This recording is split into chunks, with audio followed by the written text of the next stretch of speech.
2 Corinthians 5:21. For our sake, he made him to be sin, who knew no sin, so that in him we might become the righteousness of God. But God showed his love for us, in that while we were still sinners, Christ died for us. Ayan. Thank you, Ashley, for reading our text. So, ang tema po natin this October, this is the second week. Tama? Second week po na October na ang theme po natin is Thank you, Jesus, for all you have done. And then, God spoke to us through this message para malaman po natin kung ano yung ginawa ni Jesus para sa atin. He died on the cross, ang tawag dito, He resurrected, He gave us life, salvation, and what else?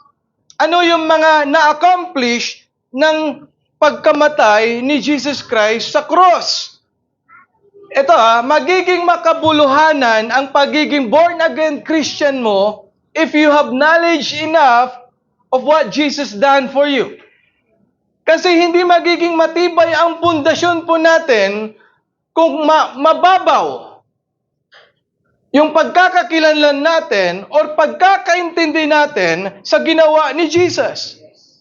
Kaya pag mababaw ang pagkakaintindi mo, mababaw ka rin na Kristiyano. Pag mababaw ang pagkakaintindi mo, ulitin ko ulit pag mababaw ang pagkakaintindi mo, mababaw din ang pundasyon mo bilang isang anak ng Diyos. Example of pagiging mababaw, madali kang ma-offend. Madali kang sumuko. Pag masakit ang tiyan, I'm sorry, hindi po ako makakapunta. Yung pains na nararamdaman mo, magiging excuse. Yun yung pagiging mababaw. Pero pag deep, you have the right and big enough, knowledge enough, experience enough, knowing what Jesus done or did for you, walang makakapigil sa'yo. Kahit habulin ka man ng 3 bulldog. Hindi ko sinabing pag pinipigilan ka ng nanay mo, hindi nyo ako mapipigilan. Hindi ganon. Kundi sila mismo yung, umatin ka na, kami na bahala dito. Why? Because you have a good character. You have a good manners sa loob ng bahay po ninyo. So yun yung pagkakaiba. So nais po nating explain or sa tulong ng banal na Espiritu, by the power of the Word of God, inspired by God, ay maunawaan natin, makita natin kung ano ba yung mga na-accomplish ni Jesus. And I really love this verse, 2 Corinthians 5:21, paki-flash nga po. Nasabi niya dyan, He took all our sin. He became sin instead in our behalf, that we might become the righteousness of Jesus Christ. Yung kasalanan mo, hindi niya kinuha sa'yo. Binigay mo. Noon. At yung ngayong invitation ng Panginoon, anak, ibigay mo sa akin. Kasi yung kasalanan ang magpapahirap sa'yo, kapatid. Masaya ka ngayon, ay parang nga daw, tawag doon yung, a sin is like a play now and pay later. Yung nag-i-enjoy ka, but lahat ng pag-i-enjoy mo, sa dulo, ay kapahamakan. So, pangit po yun. Hindi ba pwede mag-enjoy na nasa tama? Hindi ba pwede mas masayang nag-enjoy ka nang walang kasalanan? Kasi yun po yung ginawa sa atin ng Word, ng mundo. He gave us sin, at we practice sin, we live in sin, we love sin. And that sin separates us from the love of God. He creates division. He creates alienation. Hindi ka nakilala ng Panginoon, hindi dahil sa pangit ka. Hindi ka nakilala ng Panginoon kasi binabalutan ka o nakabalot sa'yo yung kasalanan.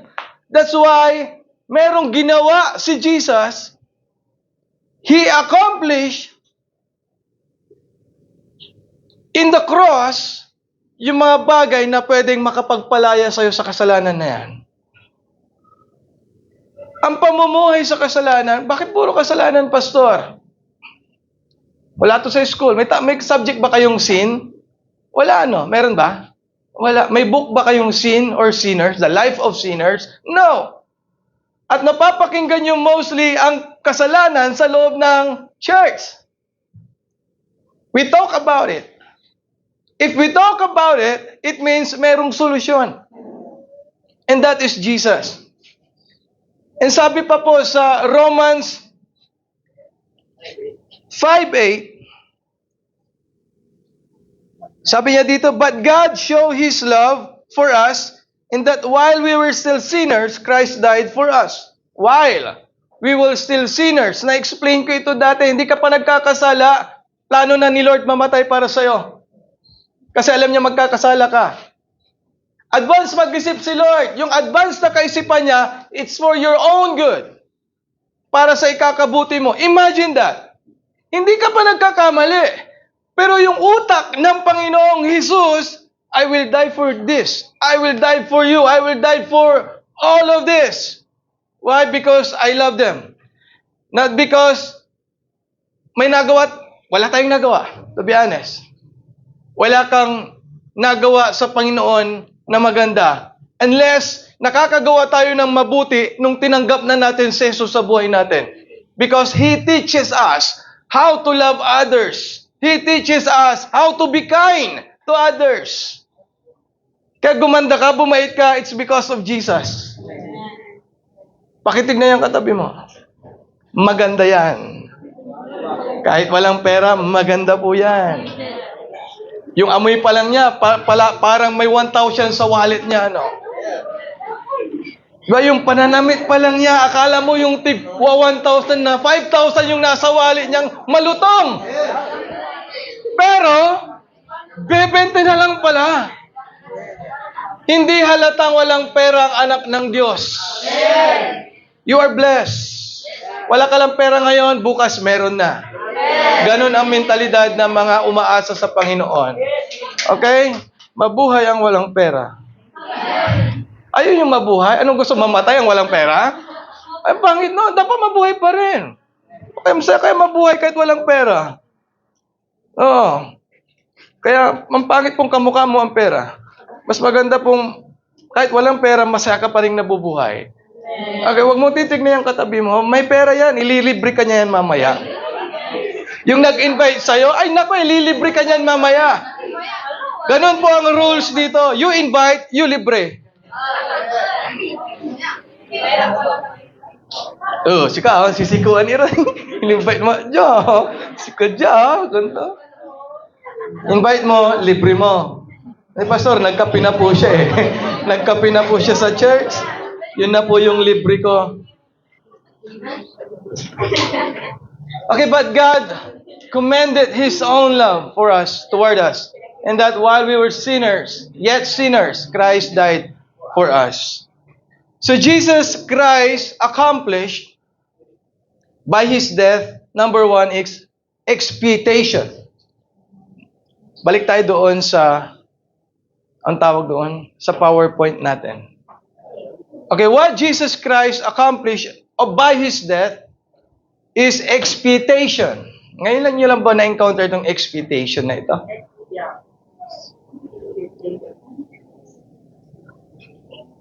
Expiate.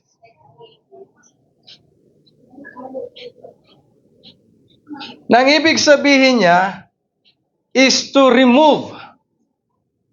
Expiate.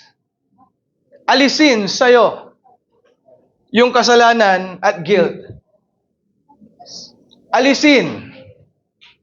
Walang pwedeng umalis ng kasalanan mo. Hindi mo kaya yan. To be honest. Kaya si Jesus yung gumawa para sa'yo.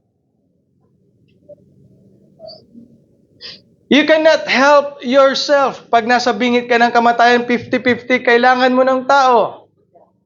Kailangan mo ang Diyos. Kailangan mo ang isang bagay. And that explanation, isang pinakamagandang ginawa ni Jesus sa atin. Yung pagkamatay ni Jesus sa cross, ay yun ang nag-alis sa kasalanan meron ka. If you accept Jesus Christ. Kasi hindi kayang alisin ni Lord Jesus yung kasalanan na meron ka kung ayaw mong ipalis. Kung ayaw mong ipatanggal. No anawat sulong. No anawat. Walang matigas na puso sa Lord eh. Wala. At wala ring pinakapangit na sitwasyon o buhay na hindi niya kayang baguhin at ayusin sa pinaka-the best version na ikaw. Specialty po ni Lord na mag-ayos, mag-restore at magpaganda ng buhay. Kasi yun po yung plano niya sa atin. That's why, yun ang isang offer ng Panginoon. My son, my daughter, anak, pag ikaw ay lumapit sa akin at humingi ka ng kapatawaran, I will took off all the sins that you have done and all the guilt. Alam niyo po ni expectation, hindi niya lang kasalanan ang inalis mo, pati yung guilty ka. Alam niyo ba ang guilty, taong guilty? Nako, hindi mo halos makita ito. Nagtatago. At iwas ng iwas. You have no freedom. Nakakulong ka sa sarili mong kasalanan. Pero pag lumapit ka sa Lord, yung kapangyarihan ng kasalanan at yung guilt, yung konsensya, yung kahihiyan, ay kaya mong ipakita. Kaya mong lumabas, kaya mong magpakita sa mga taong nagkasalaan mo. Kasi alam mo, sa isip mo, sa puso mo, pinatawad ako ng Diyos. The best po na pag narinig mo, pag naranasan mo yung pagpapatawad ng Lord, kahit hindi mo kailangan ng pagpapatawad ng ibang tao. Kasi alam mo sa sarili mo, pakiramdam mo, nararamdaman mo, na okay ka na. Pinatawad ka na ni Lord. At yun din yung magiging response mo sa mga taong nagkasala sa'yo. Forgive so that God also forgive you. Naranasan mo ang forgiveness, naranasan mo ang tawag doon, yung pagpapatawad, ipaparanas mo rin sa iba. In John 1:29, sabi niya dyan, the next day, John saw Jesus coming toward him and said, "Look, the Lamb of God who takes away the sin of the world." Of the world.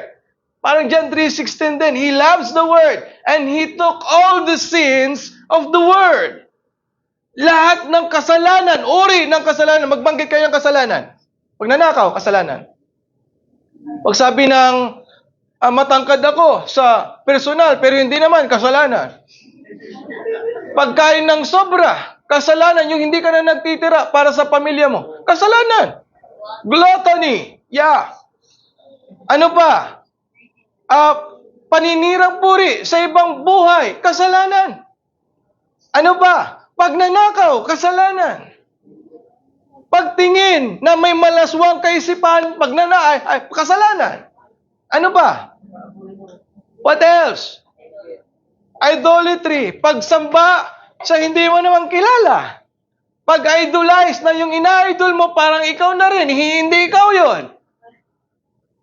Ano ba? Pagsagot sa magulang. Pangbabasto sa magulang. Pag-disrespect sa tao, sa mga tao. Marami po ang kasalanan. At walang timbangan. Ang kapoy height, maliit o malaki, pagkasalanan, kasalanan. Pero ang pinakamaganda sa Lord, gaano man kabigat, gaano man kalaki, gaano man kahaba, ay kaya niyang alisin. Sinabi ng John 1:29, He will take away all of your sin if you come to Jesus. Ayaw nating lumapit.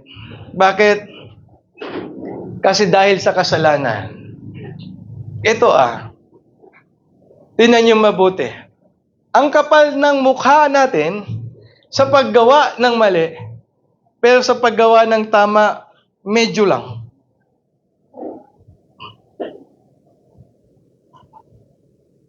Hello?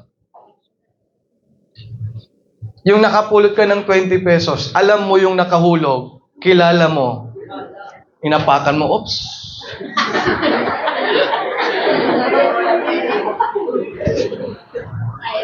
Oops. Pinaalis mo muna. Saka mo, kasalanan. Yung ang kapal-kapal ng mukha ko, ako na lang. Para hindi kayo, mababait po kasi kayo eh. Perfect po kasi kayo eh. At yung bang minsan proud pa ako doon sa nagawa kong mali. Hello? Eh, grabe yun. Pinunitik man, nansaman. Di ba? Yung proud pa siya, ay naku, gunot-gunot ko man, nansaman. Di ba? Gabi mo, gunot ko na naman natin. Tignan mo, ikaw yung pinagmumula ng away.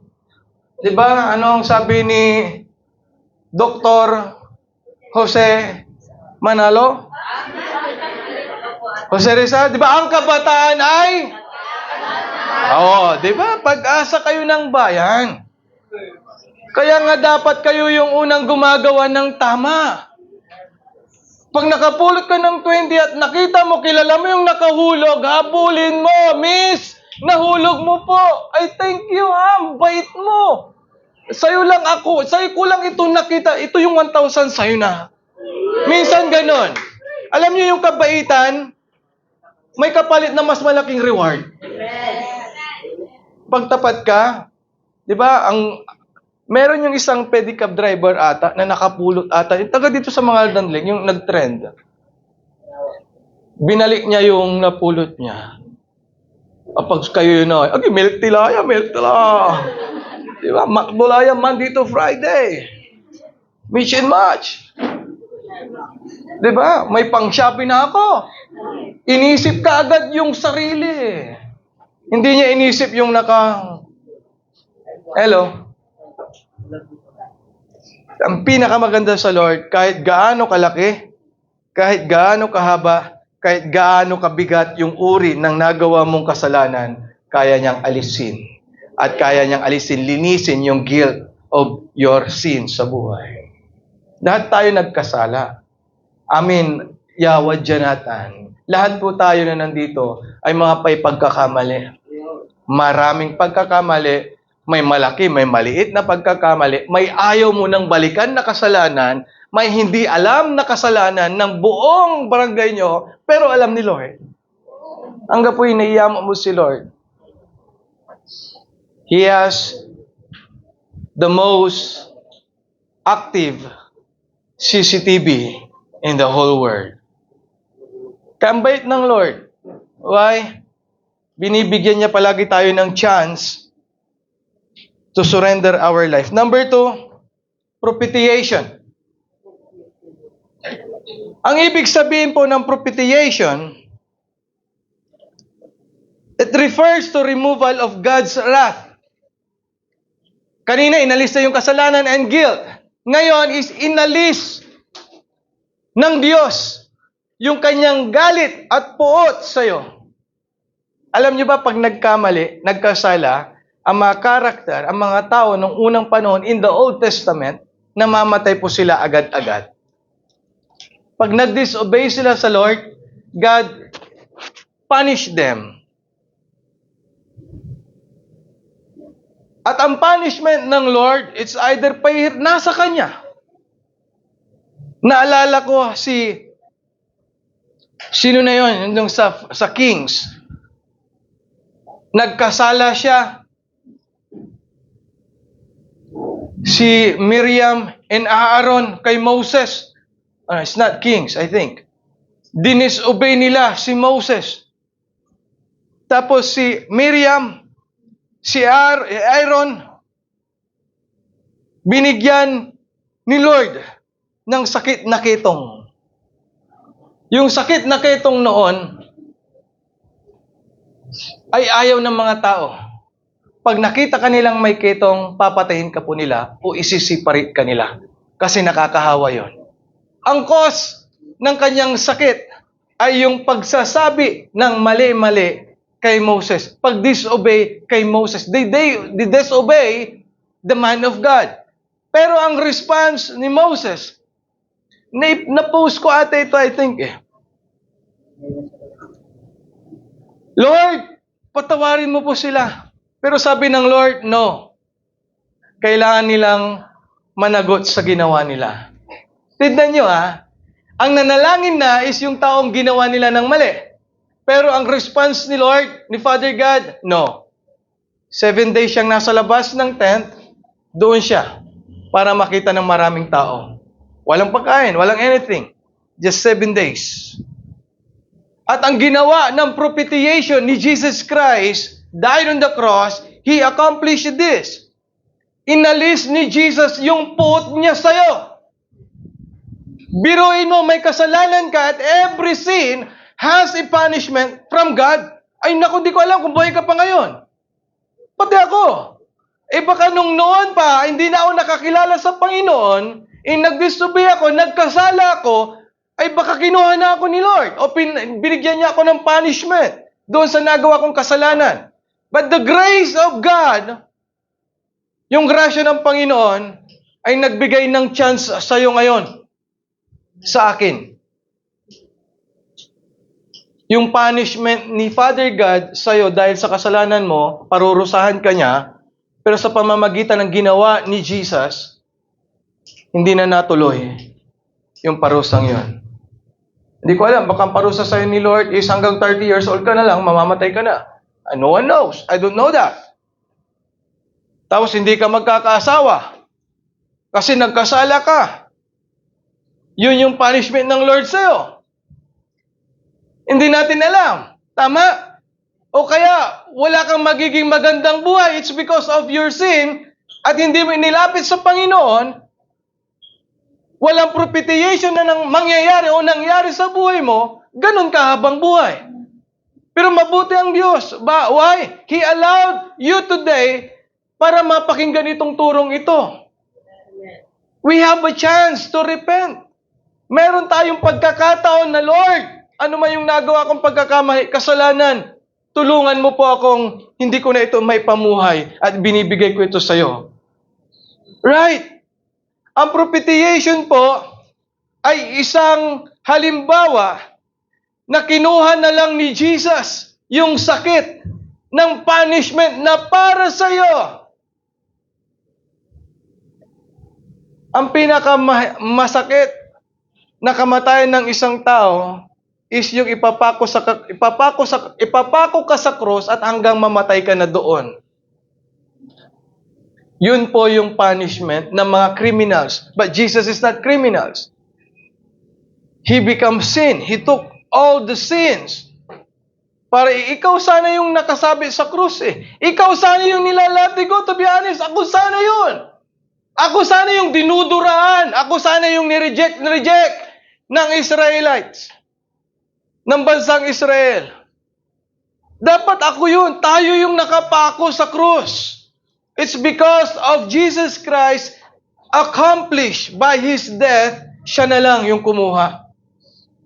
Ako na lang anak, kasi mahal kita. Ako na lang magpapapako, ako na lang yung masasaktan.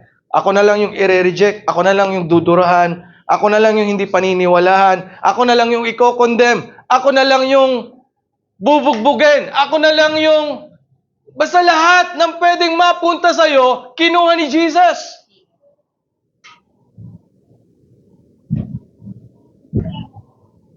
Kinuha ni Jesus. Kinuha ni Jesus. Sabi niya dito, God presented as a sacrifice of atonement. And through the shedding of His blood to be received by faith, He did this to demonstrate His righteousness. Because in His forbearance, He had left the sins committed beforehand unpunished. 26, He did it to demonstrate His righteousness at the present time so as to be just and to be one who justifies those who have faith in Jesus. Ang nakakaranas ng propitiation, yung galit ng Lord is na-cancel, is yung mga taong naniwala kay Jesus. Hindi yung taong, Lord, nag-repent naman ako Lord, humingi naman ako ng sorry sa'yo Umiyak pa nga ako, Lord eh. Pero bakit ganito pa rin ang buhay ko? Kasi hindi po lahat ng nasa church ay kilala ang Diyos. Hindi lahat ng nagbabasa ng Bible na-encounter ang Diyos.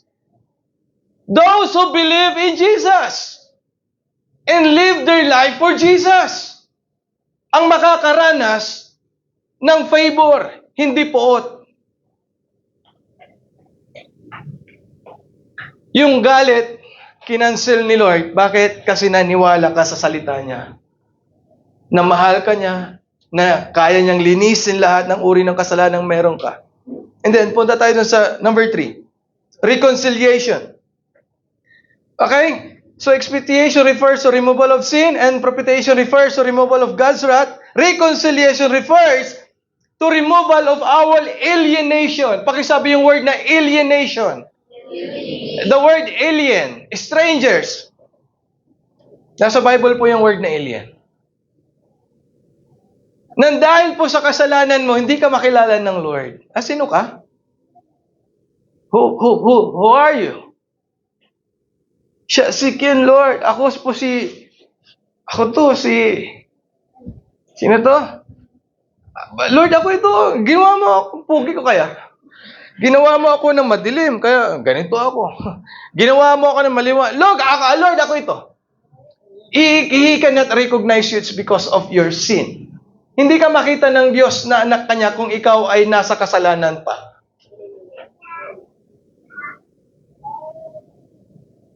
Hindi kanya kilala. Kahit anak kanya, kasi ang anak niya, tinubos niya sa kasalanan. Ang anak ng Diyos ay tinubos niya sa kasalanan. Galing sa kasalanan. At nilinis ka ng Panginoon. Yun po ang reconciliation. Inalis ni Lord yung pagiging alien mo sa Kanya. That's the accomplished work of Jesus Christ through His death. Dating di Kanya kilala, it's because of your sin. Pero nung nakilala mo si Jesus, nalaman mo yung accomplishment ni Jesus sa Kanyang pagkamatay at tinanggap mo siya bilang Diyos, tagapagligtas ng buhay mo at Panginoon mo, He recognized you as His sons and daughters. Ikaw ba naman anak ng hari, anong mararamdaman mo? Alipin ka? Hindi. Pag anak ka ng hari, alipin ka? Dugyutin ka? Hindi. Lahat ng mga nasa loob ng kingdom, pag sinabi ng hari na this is my son, lahat magbibigay pugay sa'yo, lahat luluhod sa'yo. Nandoon yung authority, respect, and favor of the king. Why? Because you are sons and daughter of king. Ganun ang ginawa ni Jesus. He removed the alienation to us para maging anak tayo ng Diyos. At pag anak ka ng Diyos, walang imposible po sa anak ng Diyos. Pogi po ang mga anak ng Diyos. Oo, kahit anong uring buhok ka, to be honest, kahit anong ayos mo, kahit anong isuot mo, minsan, magniningning pa rin sa yung kagandahan at kapugihan. Pag anak ka ng Diyos. Wala sa looks, pastor ha, nasa dugo. Hindi makita yung dugo eh. Nandun daw yung kagwapuhan at kagandahan niya. No, it's in the heart. It's in our act. It's in character. Gumaganda ang isang babae pag maayos ang karakter niya. Kahit hindi ka mag-post na single ka, maraming mamangha sa'yo. Ganun din sa mga lalaki.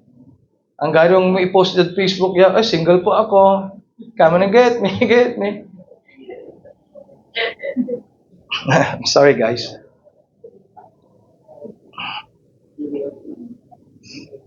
Ni-reconcile. Inalis ni Lord yung pangit sa'yo. Yung kasalanan. That's why He recognized you as His sons and daughters. Pinapakinggan ni Lord ang kanyang anak. Mark 11:24, if you ask according to my name, and if you believe, you will have it.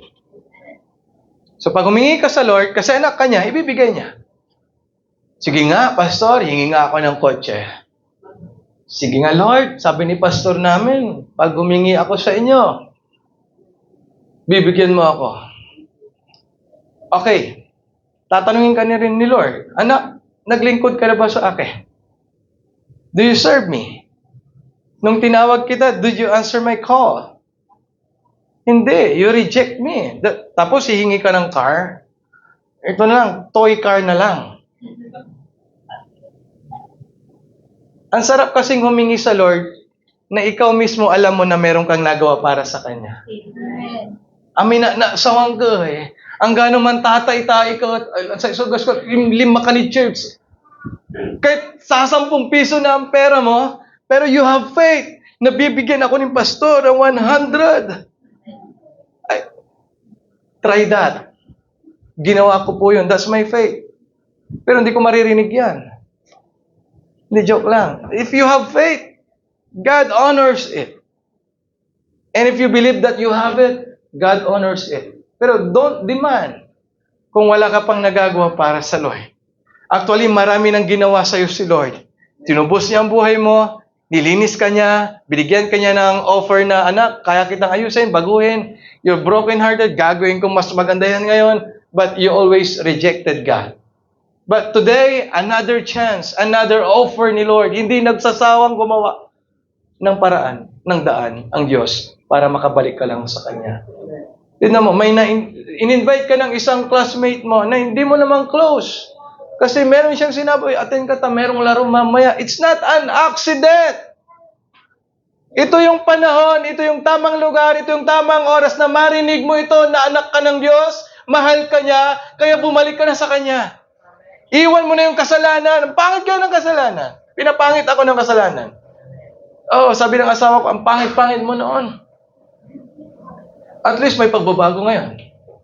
Hindi, mas maganda yung pangit noon, medyo pogi ngayon. Pogi lang, konti lang. Huwag na kayo maingay. Okay lang, maririnig tayo. Mas pangit yung, uy, ang pangit mo hanggang ngayon. Walang nabago. Pero ang taong nasa Diyos, sabi ko ang Diyos na ang nagsabi, yung favor, yung presence, yung glory ng Panginoon, sasamahan ka niya, imposibleng hindi umaayos ang buhay mo pag ang Diyos ang sumasama sa'yo. Undakap, umbali-bali, unsanting, subilay mo, nung makakaunor ka, labay, ya Diyos. Alwan si kay na unor. So Lord, si Lord so na unor. Number 4 is, ayan mo na, verse pala. For if while we were God's enemies, it's because of sin, we are God's enemies. We were reconciled to Him through the death of His Son. How much more, having been reconciled, shall we be saved? Through His life. Not only is this, but we also boast in God through our Lord Jesus Christ, through whom we have now received reconciliation. Dati kaaway ka ng Panginoon dahil sa kasalanan. Ngayon, tinanggap mo ang Diyos, nagkaroon ka ng relasyon sa Kanya, kakampi ka niya na. Masarap kakampi ang Lord. Kahit ayaw sa'yo ng mundo, basta ang Diyos ang kakampi mo, that's enough. Di mo kailangan ng maraming kakampi pagkakampi mo ang Lord. Ang sarap pag si Lord ang lumaban. Nakaluhod ka lang, relax ka lang, and He will fight for you. He will protect you. He will favor you. Hindi mo kailangan makipagsabayan. Hindi mo kailangan makipagbakbakan. Kasi mas maganda ang paraan ng Diyos para lumaban siya para sa'yo. Number 4 is redemption. Pakisabi nga yung word na redemption. Redemption. Okay, redemption is our sins had put us in captivity, from which we need to deliver. The price that is paid to deliver someone from captivity is called ransom. Sino nang nagsanla? Ng cellphone, ikaw, na gold, anong tawag doon? Yung necklace, basta gold. Or ang tawag doon, yung lupa. Sino nagsanla ng titulo ng lupa? At hindi niya natubos. Motor! Di ba pwedeng isanla? Yung nagsanla, ako, kunwari, nagsanla ako, ano? Nagsanla ako ng gold bar. Worth, sabihin ko ng 300,000. At nung gusto ko nang tubusin, yung gold bar na yon, wala akong pangtubos. Tapos sasabihin ng pinagsanlaan ko, pag hindi niyo po ito matutubos ngayon, sa amin na po ito. Kasi yun po yung usapan po natin, yun po yung pinirmahan nyo. Wala akong kakayanang tubusin yung sinanla ko. Ang ginawa ng redemption, ginawa ni Jesus, siya yung tumubos. Anak, ako na lang. Ha? Hindi ka kita kilala, Lord eh. Basta ako na lang tutubos. Gumamit siya ng 300,000 o kahit may interest pa yon, sabihin na natin 350,000 para makuha yung tinubos kong gold bar, and then wala akong ginastos, yung stranger ang gumastos, si Jesus ang gumastos, tapos ang sasabihin ni Jesus sa akin, anak, sa'yo na yan. Nakuha nyo? Hindi ako nagbayad. Ibang tao nagbayad. Si Jesus ang nagbayad. Pero hindi niya inangkin yung pagmamayari ko. Binigay niya pa rin sa akin. Ang redemption po ay meron kang pagmamayari na maganda. Your future is in God's hand. Napakaganda po nito. Ninakaw lang ni Satan. Ninakaw lang ng kasalanan. Ninakaw lang ng mundo. Yung magandang pangarap mo. Pero yun yung gustong ibalik sa'yo ng Panginoon ngayon. Kung wala kang pangarap sa buhay mo, ang Diyos meron maganda malaki. All you have to do is, God, please, let me know. Guide me. Teach me. Be my Lord. Be my Savior.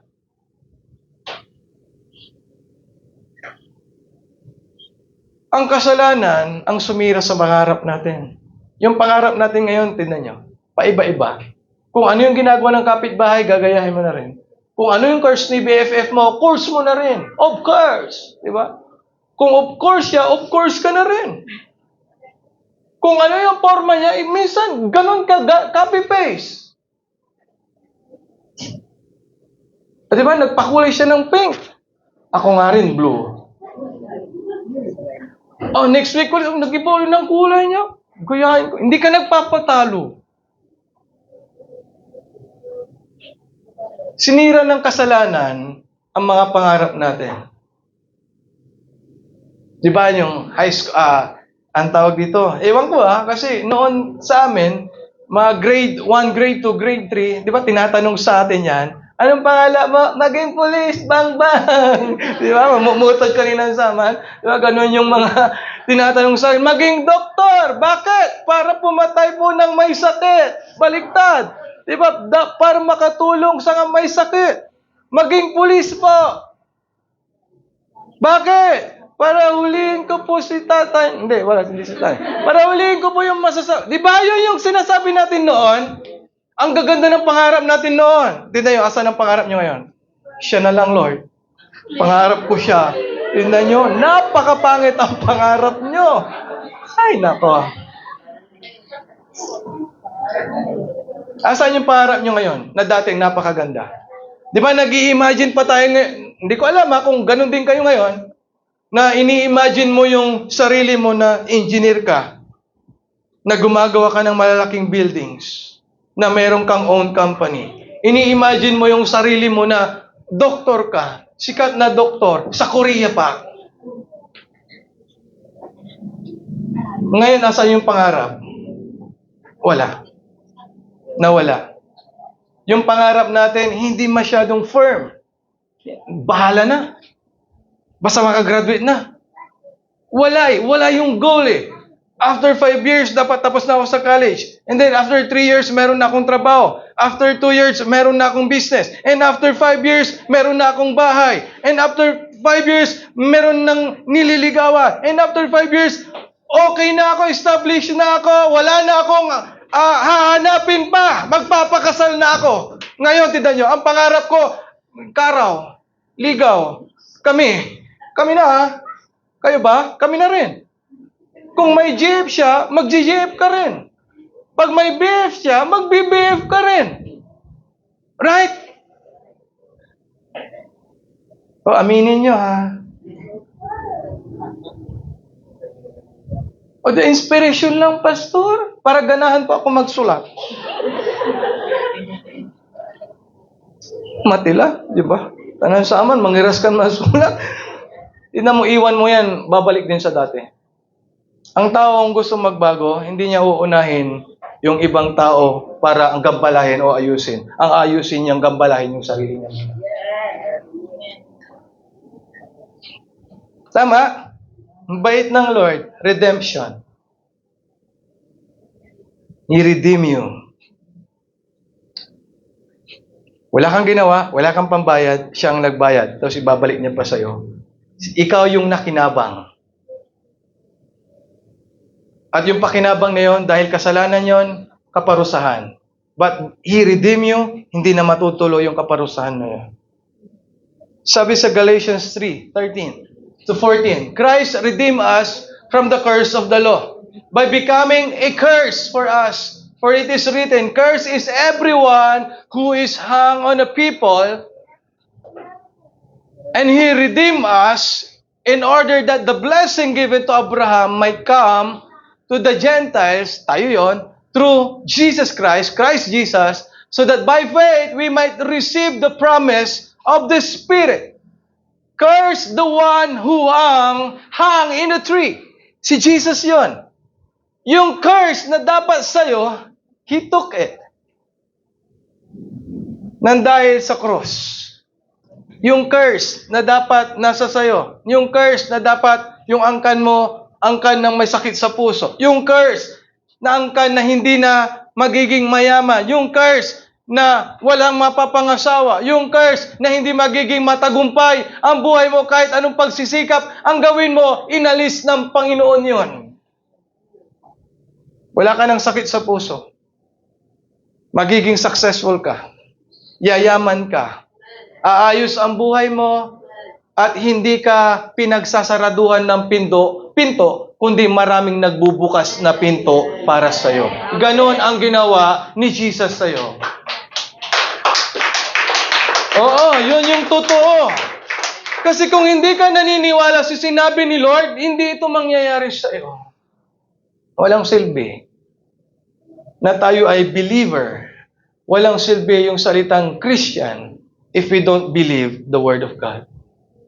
Maniwala ka. At yun ay mangyayari sa buhay mo. Number 5. Tama? Number 5 is defeat of the power of darkness. Sino ditong naniniwalang may diablo? May satanas. May bad spirit. May familiar spirit. At ang trabaho nila ay kunin ka, patayin ka, pahirapan ka, sirain ang buhay mo. That's the plan of Satan. To steal, to kill, and to destroy your life. Yun ang plano niya. Ako rin. Nalulong kasi ako noon eh. Nasa darkness ako noon. Underground. Not just darkness. But yung pinakamadilim na pamumuhay ay masasabi ko na yun yung buhay ko noon. But di ko alam na meron palang mas makapangyarihan yung liwanag. Bakit? Kahit nasa madilim, pag walay simul sa labaya, gurabis o lighter, di ba kahit madilim na madilim, ang napapansin yung nag-spark? Amen.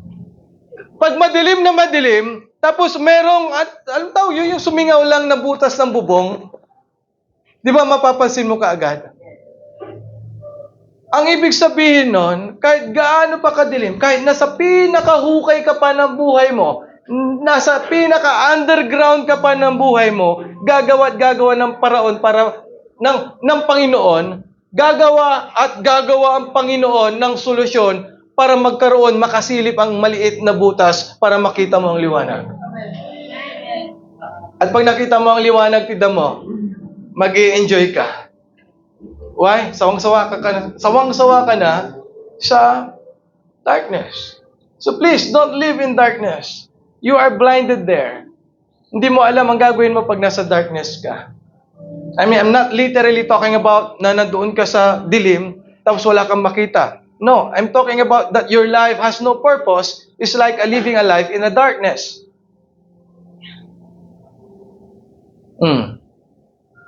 Balik ka sa Lord. Pag bumalik ka sa Lord, hindi naman mahal ang pamasahe. May service pa nga kayo eh. 10 piso lang, 20 pesos lang. See that? Yung inaalay mong sakripisyo is not just sacrifice na malaki. It's maliit lang eh. Small things. Maglalaan ka lang ng oras mo sa Diyos. Small things yun. Ikaw yung may pakinabang, nakikinabang sa oras na binibigay mo sa Diyos, to be honest. Ikaw ang lumalago pag ikaw ang nag-show up palagi sa Panginoon. Ikaw ang natututo pag ikaw palagi ay present sa Panginoon. Ikaw ay nagkakaroon ng mga realization sa buhay. Diba, dati okay lang itong buhay. Di ba, yung kapitbahay namin, ganito rin siya. No! Nako! Huwag kang mabubuhay dahil lang sa kapitbahay mo, gano'n rin siya. Ang laki ng pangarap ni Lord sa'yo. Magiging engineer ka. Magiging business owner ka. Magiging successful seaman ka. Magiging police ka. Ay nako. Ito ang plano ni Lord sa'yo. Huwag mo sayangin ito. Hindi, pastor, bobo po ako. Ay nako. Walang taong bobo. Tamad meron. Naniniwala ako. Kasi pag binasa mo ang salita ng Diyos, yung mangmang nga ginagamit ng Panginoon eh. Mangmang, walang alam. Pero ginamit ng Panginoon. Tignan nyo, extraordinary person sila. Pinag-uusapan sila sa Bible. Peter and James. Si Peter mangingisda lang. Pero yung lang na yon, ginawa ni Lord, nakamangha-mangha ang buhay niya. Di, kaya niya rin sa'yo. Kaya niya rin sa akin. Please, kung narinig mo sa nanay-tatay mo, sa ibang tao na wala kang patutunguhan, sinasabi ng Diyos sa'yo ngayon, anak, malaki ang plano ko sa'yo. Amen. To be honest. Kung hanggang dyan na lang sinasabi nila sa buhay mo, hanggang dyan ka na lang. Hindi, sabi ng Lord, marami pang mangyayari magaganda. Hanggat nabubuhay ka at pag nasa Diyos ang buhay mo, marami kang mararanasang hindi mo pa nararanasan sa buong buhay mo. Yes, I mean it. God is real. His word is real. His promises is real. Ang taong naniniwala, magkakaroon siya. Pag naniwala ka, sino nagsabi? Si Lord hindi si Cyrus Sino nagsabi? Si Lord hindi si Mayor Si Lord hindi ang presidente. Ang tao, ang pangako niya, napapako. Pero ang pangako ng Diyos, hanggat nabubuhay ka, mangyayari at mangyayari sa'yo. Amen. Hindi babalik sa Kanya. Ang salita niyang hindi nangyari sa'yo. That's why we need to know His Word, His promises. Kailangan natin malaman. Defeat of the power of darkness. Yun ang ginawa ni Jesus sa'yo. Hindi ka na kawawa ngayon. Hindi ka na yung madaling malungkot ngayon. Alam mo nang tumayo sa sarili mong paa na lumalaban ka, na sinasabi mo, kaya ko to. Kaya. Meron akong Diyos. Yun ang ginawa ni Jesus. Ang ginawa ni Jesus sa'yo is tinutulungan ka niyang tumayo. Tinutulungan ka niyang maging maayos at maging strong. Maging brave. Kasi yun hindi ka talunan. Hindi ka kawawa. Hindi ka walang kwenta. Hindi ka walang silbi. Sa Panginoon, may kwenta ka, may silbi ka, at pakinabang ka. Blessing ka sa iba. Ganon ang nagtitiwala sa Panginoon. Sabi niya dito, Christ's death was defeat of the power of Satan. So He disarmed Satan. Kaya merong verse na sinabi that no weapon form, kahit anong gawa, kahit racket pa yung itutok sa'yo, kahit merong virus pa yung iputok ni Satan sa buhay mo, God disarmed it already. Si Satan may baril pero walang bala. Kaya ikaw naman, pag tinutukan ka ng baril, di ba? Walang bala yun. Prank yun. He disarmed. Kaya dapat pag tinutukan ka ng baril ni Satan, nakatayo ka lang. Iputok mo. Kung hindi, ikaw ang puputukin ko. Dapat ganun. Hindi yung pag tinamaan ka ng sakit. Bay Jessic pa ma. Sakit sukok ko. Sa sukok ko, Bay Jessic. Walang pera. Pangit mong umiyak. To be honest, pag tinamaan ka ng mga attacks ni Satan, simple lang. Nagkaroon lang ng hindi pagkakaunawaan sa buong pamilya, apektado ka na pwede ka namang mag-pray. Lord, hindi po sila okay. Ayusin mo po sila.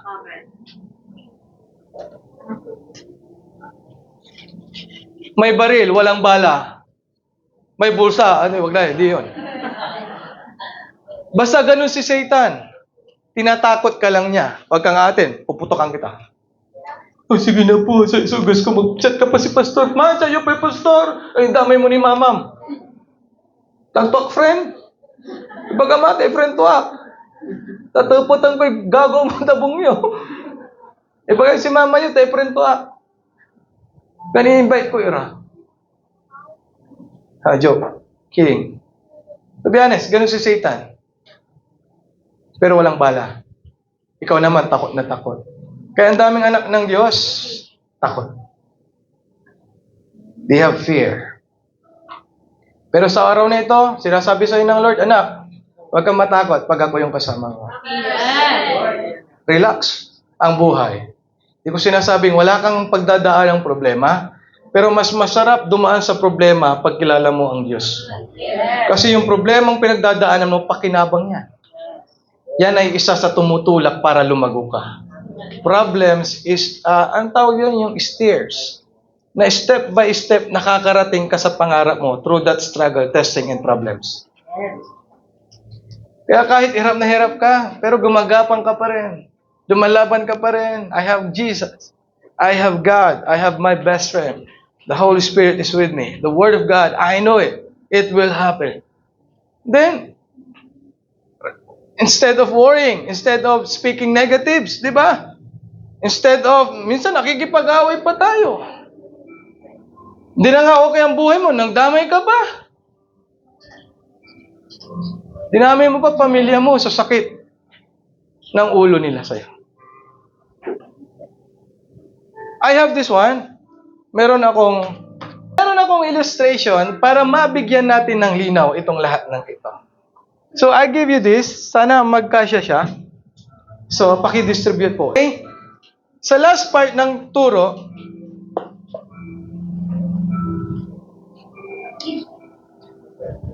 He did all this by dying of our substitute. Okay.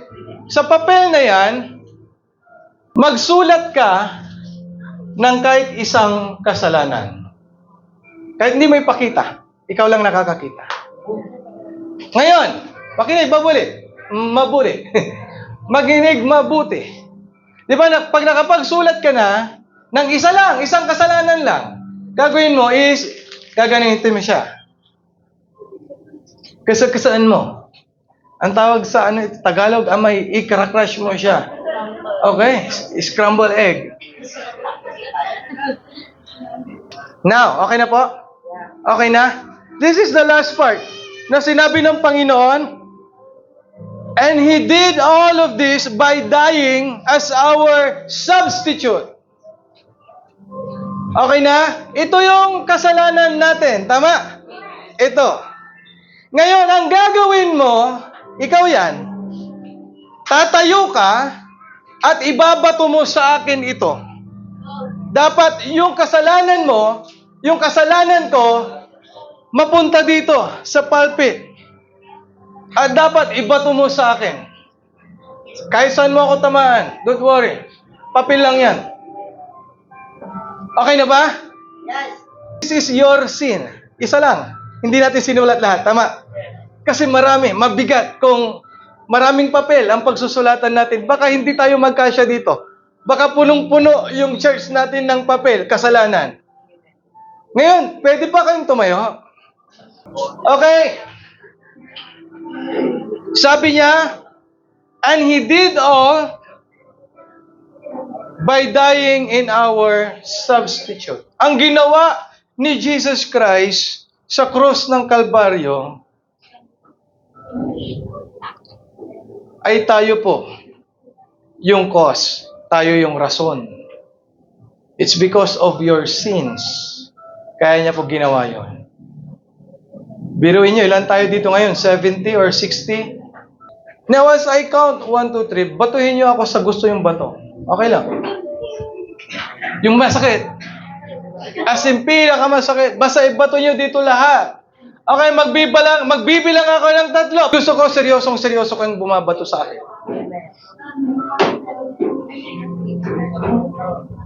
Okay na po? Are you ready, guys? Okay. Okay, as I count 1, 2, 3, batuhin mo ako sa gusto mong bato. Okay, 1, 2, 3.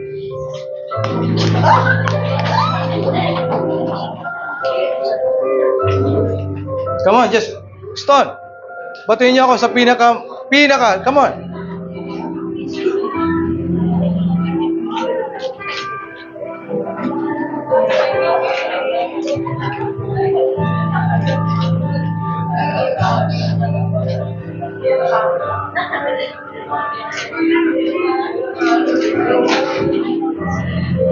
Meron pa? Meron pa? Wala na? Okay.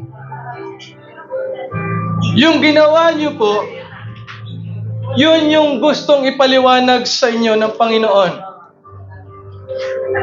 Na kahit ikaw, yung rason, at ang rason ng pagtubos niya sa'yo ay yung kasalanan mo, babaliwalay niya yung sakit. Magampanan niya lang yung parte niyang mamatay siya sa cross para sa'yo. Pwedeng gumanti si Lord. Pero yung ganti niya, tiniis niya. Lord, masakit. Pero it is not my will. Let your will be done. The charge of your sin is closed and discharged. It's because of Jesus Christ. Papunta ka sa impyerno, to be honest. Sana ngayon hindi ka na papunta sa impyerno. Dapat nag-iba na yung direction ng buhay mo.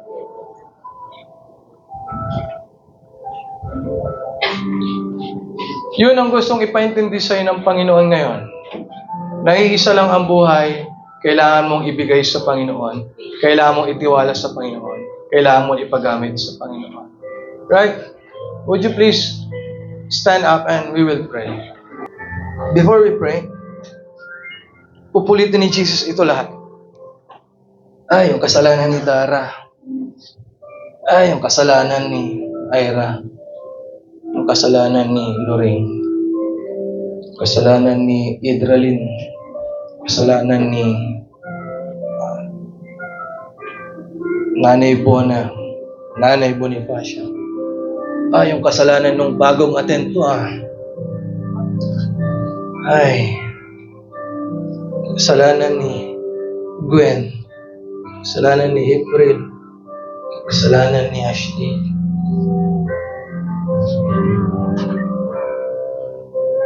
Kasalanan ni Rendell, ni James. Ay. Kasalanan to ni Graciela.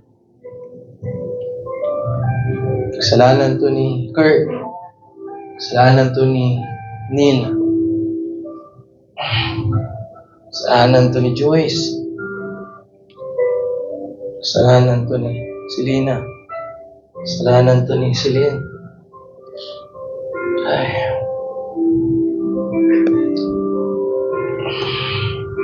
Kasalanan to ni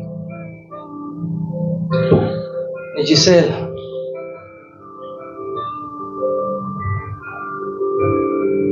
Ay, kasalanan to ni Bria. Ay, kasalanan nito nung bago, si Faith. Bakit Faith yung pangalan? Magkasala pa rin. Kasalanan to na. Kasalanan ulit.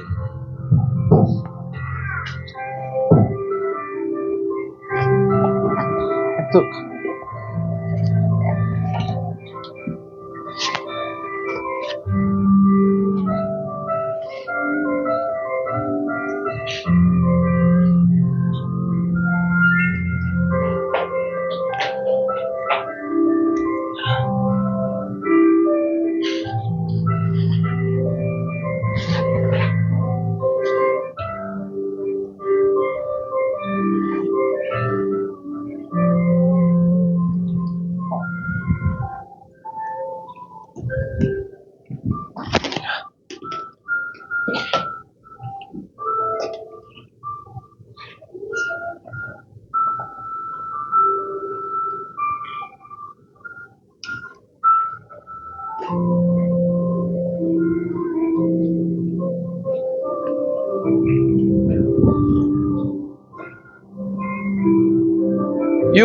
Yung kasalanan na meron kayo, hindi ko alam kung gaano karumi.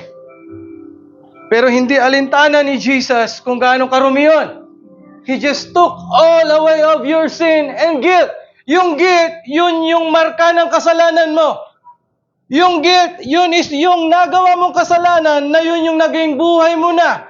At ang gusto ng Panginoong Jesus, wala ang kasalanan, wala rin ang guilt. Ganyan kanya nilinisan. Yun ang gusto ni Jesus sa'yo. So please, don't waste your life. Kabataan, huwag mong aksayin ang buhay mo. Iisa lang yan. Paggamit mo sa Lord. Surrender to God. Live righteous to Jesus. It matters. Live a holy life. Kung meron ka pang makamundo na ginagawa, pero nasa Lord ka na, give up! Paulit-ulit mong binabato si Jesus. At paulit-ulit din niyang pinupulot lahat ng kasalanan mo na dapat hindi niya na ginagawa ngayon. And by His grace, ginagawa niya yun. Why? Para sa'yo, hindi para magkasala ka ulit. No! The right application of His grace is helping you to not commit sin again. Kaya niya nililinis, kaya niya inaalis para hindi mo makita na ito yung kasalanan ko. Baka magkamali ulit ako. No! He took away of our sin and even my sin. He cleansed me. He cleansed you. Wala kayong makikitang kasalanan nyo dito sa harapan. At wala rin kayong nakikitang marka ng kasalanan nyo. Bakit? Kinuha ni Jesus. Yun yung illustration ko. Hindi ako si Jesus. Isa rin akong makasalanan. Pero kinuha ako ng Panginoon sa kasalanan at nilagay niya ako sa righteousness. And I'm telling you na hindi ako nagkakamali. Still commit sin, but I'm no longer living in sin, and I hate sin. We hate sin. Dapat hate natin ang sin. But just all eyes closed. Hallelujah, Lord. Lord, thank you for this day. It is so meaningful. Ganun pala yung ginawa mo sa amin.